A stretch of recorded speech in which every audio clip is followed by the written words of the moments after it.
Hi, everyone, and welcome to This is Growing Old, a podcast from the Alliance for Aging Research. I'm Sue Peshin, President and CEO of the Alliance for Aging Research.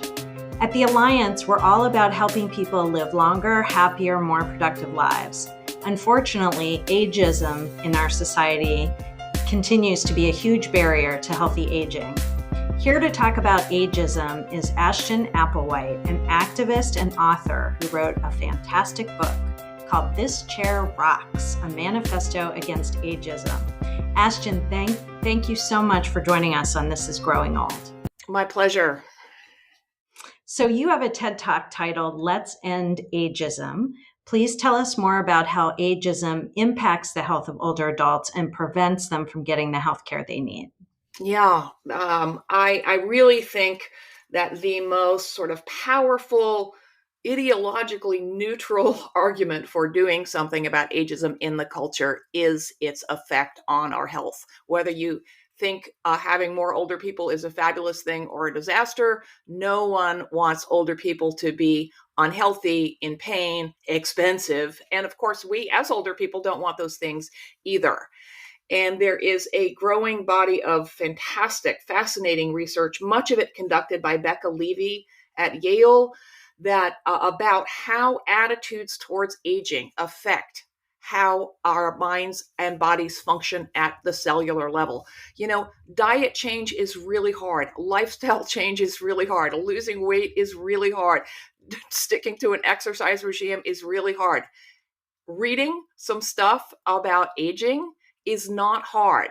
You know, to do it with an open mind so that you might allow your preconceptions to be changed. Although I will say that unlearning is not easy either, especially when it comes to values.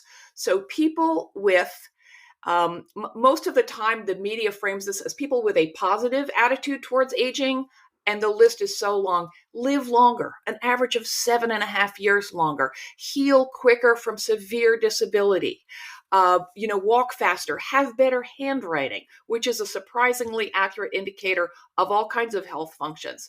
I frame this as people with a fact rather than fear-based attitude towards aging, because this is not some happy gloss. This is not positive aging. This is not like pick the happy stuff and aspire to climb Mount Everest at 80. This is simply educating ourselves about the realities of aging in the 21st century and looking around us at all the wonderful ways that older people can be in the world, and letting that ease the stress and anxiety of living in an ageist world, which we all do. My favorite study of Levy shows that people with a fact rather than fear-based attitude towards aging, wait for it, are less likely to develop Alzheimer's, even if they have the gene that predisposes them to the disease.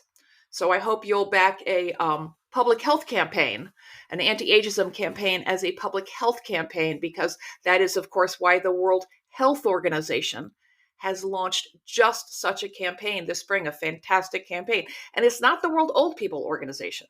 It's the World Health Organization, because they realize that the biggest barrier to healthier, long lives around the world is ageism, both between our ears and in the world around us. Yeah, that's very well said. Thank you. I love that. So you're the author of This Chair Rocks, which is also your Twitter handle, which we all love at the Alliance, by the way. So tell us more about the book, what inspired you to write it, and what can people learn from your story? I wrote the book because I had to. This Chair Rocks is my Twitter handle. One of my many pet peeves, which you did not aggravate, is when people leave off the full title of the book, because really the most important words in the title of the book are manifesto and ageism. I have written one other serious book. I don't know how writers churn out serious, fact-filled books all the time. I write slowly and miserably. And when I started thinking and writing about ageism, I did so in blog form at thischairrocks.com. All this stuff is available for my website, and all my thinking over the last 15 years is available there for free. The book is not free, but it's cheap. And I really, writing a book is for me, really a hideous experience. But it's funny, I actually self-published the book because I couldn't get a mainstream publisher to pay it the kind of attention I thought it deserved, the publisher that had an option.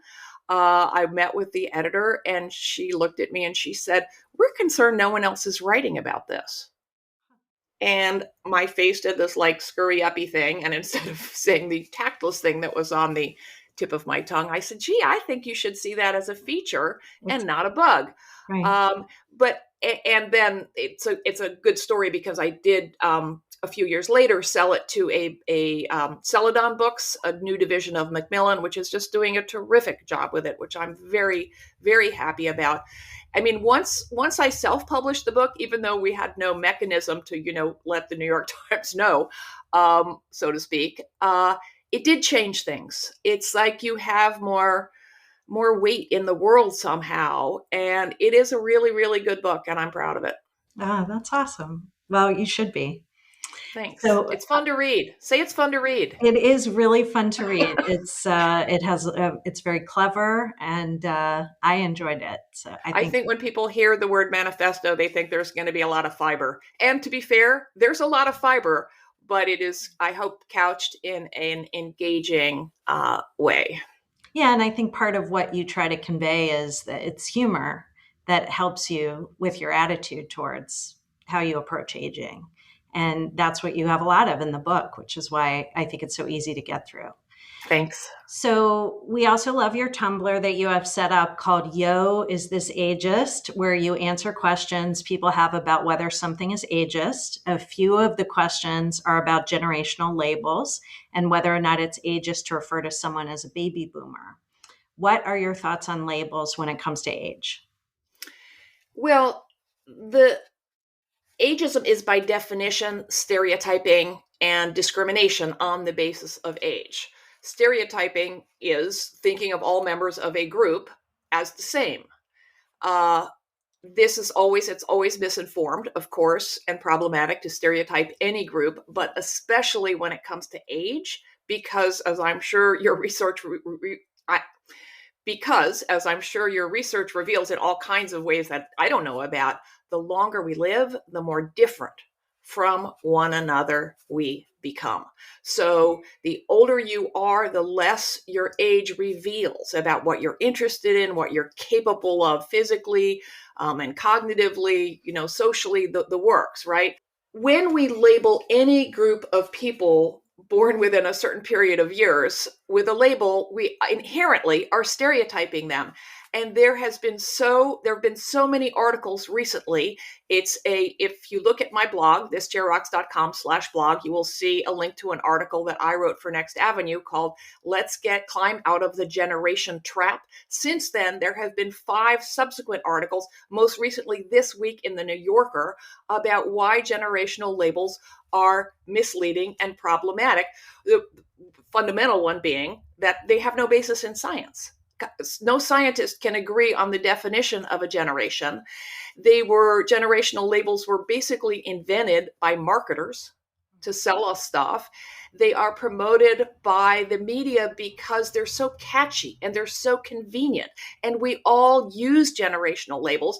And in a narrow context, they are useful. Your parents are a different generation from your children. But we overuse the word because it is so convenient. And in my opinion, the 2 biggest problems with generational labels, which, to answer the basic question, are inherently ageist because they stereotype on the basis of age, is twofold. It obscures the far greater role that other factors, primarily class, but also gender, ethnicity, where our life situation, where we grew up, etc., that the far greater role that those factors play in shaping our experience. Age is actually much less significant than we think it is.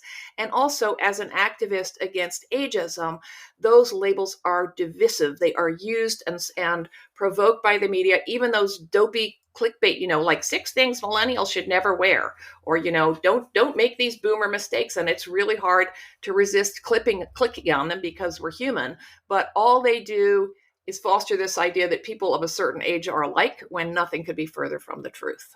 Yeah, and I think it also contributes to a lot of divisiveness among people Exactly. by age group. I was really struck when I first heard the "okay, boomer" sort of insult, because I was thinking to myself, "Gosh, when I was growing up, it's not like we all said like, okay, greatest generation." You know, I mean, it's it's just such an odd thing, and it just they've just piled on this negativity that there's no context to it whatsoever. It's just Well, yeah, strange. and it's inaccurate. I mean, you're much more likely to have something in common with older and younger people who share your class background or your educational background or your politics, whatever. Pick an indicator than age, and it is indeed used to stoke division. And that just we live in very troubling times, and politicians everywhere are already exploiting divisions of class, divisions of gender, divisions of race.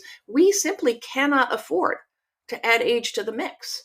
So I really urge people, the next time you think of even using the word generation, think if there isn't a different word you could use. Age group, age cohort, that's a little dorky, but mixed age. And think whether you're really talking. Avoid the generational label. Are you talking about people who remember when such and such a TV show aired? That's not ageist. That's a point of popular culture. But some people your age listen to that show, and some people didn't. So refer always to the specific experience or the specific attribute or the specific feeling rather than attributing it to age, because age is never, honestly, never the reason. Right. I like that. It's like, did you see it in real time or in rerun? Right? Yeah, and people, I mean, my friends are also gun shy. They're like, happy birthday. Was that okay? Age is real. It's different. It does shape us. Where when we were born does shape us, but it does not therefore follow that we have nothing in common with and look down on or look up on people who weren't born around the same time that we are. Obviously. Right. Well, so this is a good segue because you established Old School, which compiles resources about ageism. What are some of the resources that will help older adults fight ageism in their everyday life that they can find out on the site? Well, I'm going to lob that one right back to you and your uh, listeners. I created with two wonderful colleagues the Old School Anti-Ageism Clearinghouse, is its big mouthful of a name, a couple years ago, because I thought, wouldn't it have been amazing if the women's movement had had a central repository of really good books and videos and, you name it, charts, graphs, infographics, science papers, whatever, about feminism and sexism, sort of a one-stop shopping where people could also connect and meet each other. So that's why we created Old School. And it has grown by leaps and bounds, rather to our surprise. In the beginning, we're like, this is really dorky, but it sounds like it might be useful. And instantly, the responses we got from people, and all kinds of people, some academics, some teachers, some students, but also the general public, journalists. They're like, if I want to find out what's happening, I go to Old School. So the website is oldschool.info. I couldn't possibly answer your question because your listeners are probably older, but even if they're not ancient, they're probably pretty diverse. They probably have different needs. So noodle around Old School. Everything is free except the books. It's searchable. We finally got our search working really well. That was a whole saga. And enter the term that you're interested in. We have been developing consciousness raising guides. We just released one to the way ageism and sexism intersect. If you're interested in women's stuff or sexism, enter women, enter sexism. If you're interested in kids, if you're interested in language, I think language is probably a fantastic starting point for anyone who wants to think about to look. The first important step is to look at our own attitudes towards age and aging. And a really good litmus test for that is, how do you use the words young and old? And there's all sorts of different takes, from many different organizations and people, so each take is a little different. The one that you might find most useful is not necessarily the one that your best friend would. So it's all there. It's really easy to browse through it. Everything from long dorky webinars to really short tip sheets. So whatever it is, look around and find it, download it. If we made it, if it's an old school resource, you are welcome to repurpose it, to adapt it. We have a fantastic workshop that we created called Let's Dismantle Ageism. It's an hour long. The script is up there. The slides are up there. The text is up there. Take it, adapt it for your organization, or start a group to talk about age bias. Take what we've done and use what you like and don't use what you don't. It has to fit you. Very cool. So what has helped you personally get through times when you just aren't feeling positive about getting older? Coffee in the morning and a drink at night. Oh my God, I shouldn't say that, should I? I mean, when we think about even that question, come to think of it, and I'm not sure this is even accurate because I haven't said it out loud before, and I certainly don't mean it as a gotcha. But when we, your question, when we don't feel good about aging is living. Living is aging. Aging is not something annoying old people do, right? So when a 15-year-old wakes up apprehensive because they've got a pimple on their nose, or they have a history test or whatever, they're being apprehensive about aging, arguably, right? They're being apprehensive about the next stage of their lives. So I would say, first of all, think about whether the thing that you're apprehensive about actually has to do with oldness or just about some challenge ahead, because again, we tend to attribute an awful lot more to aging than we should. And then try and break it down and think about what one challenge at a time. One of the early facts that I came upon in my research, which I flat out did not believe, was the U curve of happiness. My mother-in-law used to say, she said, "I just don't buy it." And I used to say, "Ruth, so happy to have you take issue with the best substantiated data point in my book, in my talks, which shows that people are happiest at the beginnings and the ends of their lives."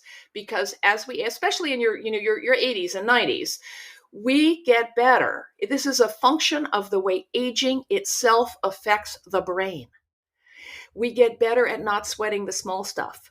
The knowledge that time is short does not fill us with dread, which was my totally ageist preconception. It's like everything going to suck about getting older, especially the grim reaper, getting closer and closer to my sad iron bedstead, and that's not the way it works for most people.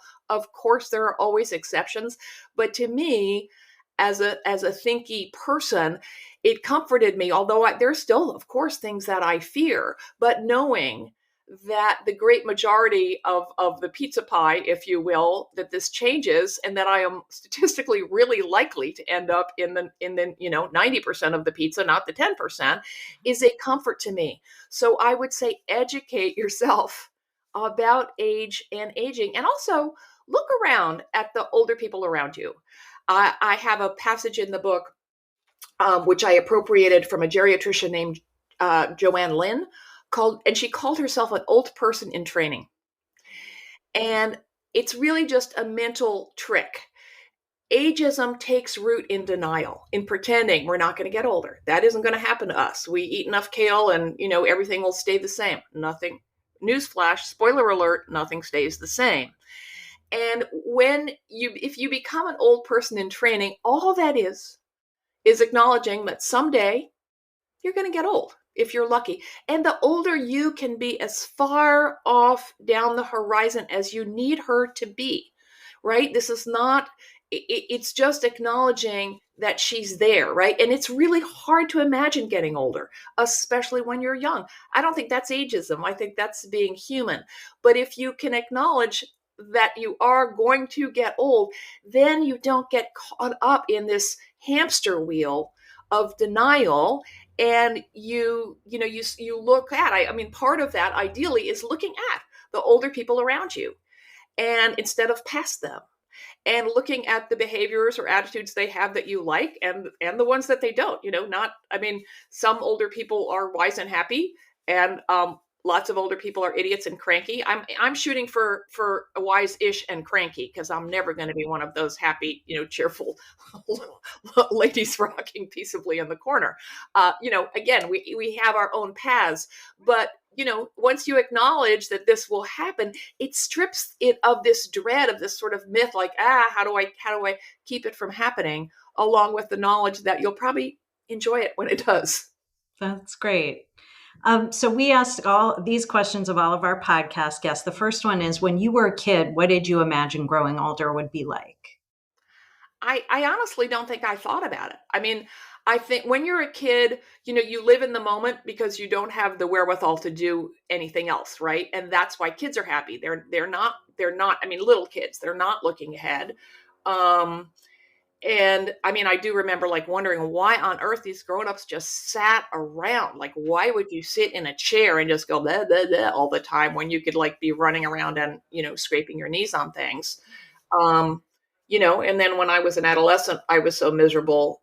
I think I just like, I couldn't even, I mean, I do remember thinking to myself at age 13, it was before the phrase "it sucks" entered the vocabulary, but that was it. It was like, this is really the pits. It's got to get better. Um, and it did. I mean, I am lucky, I'm privileged. But no one, no matter how apprehensive they may be about what lies ahead. And I want to say, make very clear that a lot of those apprehensions are completely justified. I'm not poo-pooing or papering over the very real challenges of running out of money, ending up alone, facing physical challenge. We all face physical decline. I'm looking at you wearing a sling from having had my shoulder replaced 10 days ago. That stuff is real. But how do we, if we put that in perspective and look at the whole picture, we're typically in much, much better shape than we think we are. So, and the second question is, what do you enjoy most about growing older now? I feel much more confident. I feel for me, it's something of a gendered answer. There are so many voices around women telling us what we should look like and what we should do, and what, all these, pressures from, from living in a patriarchy, frankly, that expect women to conform to an impossible, punishing standard. And as we get older, the way I've heard lots of women express it is that we give fewer Fs. That's true. I am much less concerned with conforming to some a role that society has for me. Not least, I have to say, because the roles that society has for older people in general, and older women in particular, are not very rich. They're not very many. That is also, I don't think, it's partly because of ageism in the culture, but it's also because the longer lives that more of us will enjoy than ever before in human history are new. This has happened in the blink of an eye, even in cultural terms, not to mention evolutionary terms, and roles and rituals have yet to evolve. So I think, we're going to have a lot more. We won't have to choose between, the evil witch as women or the like placid granny. So it's up to all of us to create whatever role fits us and to inhabit it. And I will say, and to look, urge people to look at the way the unconscious bias, it's almost all of this is unconscious. The negative messages that have come at us about age and aging from childhood on have warped our perspectives, mine too. And that's unpleasant. You go, oh crap, like I'm really ageist, and it's not pleasant to acknowledge that you are biased. We are all biased. But I will tell you that the next step, and I would love to hear if this is your experience, once you see it in yourself, then like a genie getting out of a bottle, you start to see it in the culture around you. And that is really liberating. So, it's almost like a veil to like stick your head through and start to, come through the other side, because it's better. Yeah. Well, Ashton, thank you so much for joining us today. It was really wonderful talking with you, and just a pleasure to actually finally meet you. So thank you. You too. Keep up your good work. Thank you. So thanks to everyone for listening to This is Growing Old. Our intro and outro music is City Sunshine by Kevin MacLeod. Hat tip to Janelle Germanos, my partner in crime. We hope you're enjoying listening to our podcast. If you are liking what you're hearing, please give us a review on Apple Podcasts. Thank you and have a wonderful day.